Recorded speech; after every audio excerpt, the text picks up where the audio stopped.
টাকা রিচার্জ করতেই নাই হয়ে যাচ্ছে বিদ্যুতের প্রিপেইড মিটারে। মাসের শুরুতে যাই হোক, মাস শেষে রীতিমতো গলা কাটা বিল গুনে দিশেহারা অনেক গ্রাহক। কিন্তু এমন বেশি বিলের কারণটা কি? কারিগরি ত্রুটি নাকি অন্য কোনো ঘাপলা? জাগছে সেসব প্রশ্ন। ওষুধ ব্যবসায়ী মোহাম্মদ শিহাব আগারগাঁও তালতলা মুক্তি হাউজিংয়ে আছেন 7-8 বছর ধরে, কিন্তু প্রিপেইড মিটার ব্যবহার শুরুর পর এবারের মতো বিল আগে কখনো গুনতে হয়নি। 1000 টাকা পার্থক্য মানা যায়, কিন্তু 4-5 হাজার টাকা পার্থক্য এটা তো আর মানা যায় না। ভালো একটা অ্যামাউন্ট চলে গেছে আমাদের এই শুধু কারেন্ট বাবদই।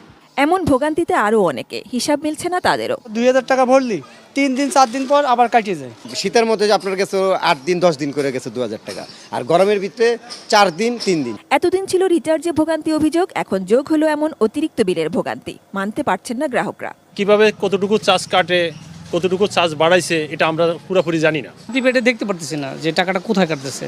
অথচ গ্রাহকের ভোগান্তি লাঘবেই এসেছিল বিদ্যুতের প্রিপেইড মিটার সার্ভিস।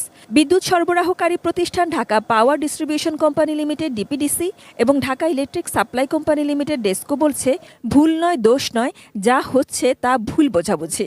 রিসেন্টলি খুবই গরম গেল, খুবই গরম গেছে। এখানে যার এসি কেনার সামর্থ্য ছিল না সেও হয়তো লোন করে এসি কিনেছে, ব্যবহার করছে সমানে, কাজে বিলটা গরমে বেশি আসবে, এটা স্বাভাবিক। রিসেন্ট যে রেটটা চেঞ্জ হয়েছে সেটার জন্য একটা ইফেক্ট আসবে।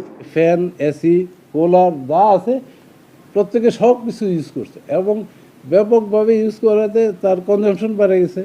সে তখন অস্থির হয়েছে যে আমার তো অনেক টাকা বিল হচ্ছে মনে হয়। ডিপিডিসি প্রিপেইড মিটার ব্যবহার করছেন বনশ্রী, খিলগাঁও, আজিমপুর, লালবাগ, কামরাঙ্গীরচরের গ্রাহক। অন্যদিকে ডেসকোর 12.5 লাখ গ্রাহকের মধ্যে 7.5 লাখ গ্রাহক প্রিপেইড মিটারের আওতায়। উভয় প্রতিষ্ঠানই এখন বেশি টাকা কাটার অভিযোগ সামলাচ্ছেন, বারবার সবাইকে স্ল্যাব সিস্টেমটা বোঝাতে চেষ্টা করছেন।